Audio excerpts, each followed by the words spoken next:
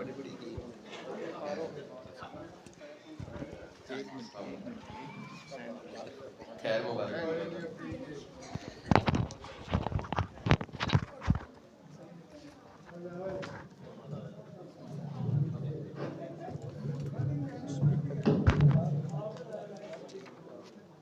ہاں جی مبارک ہو بھائی.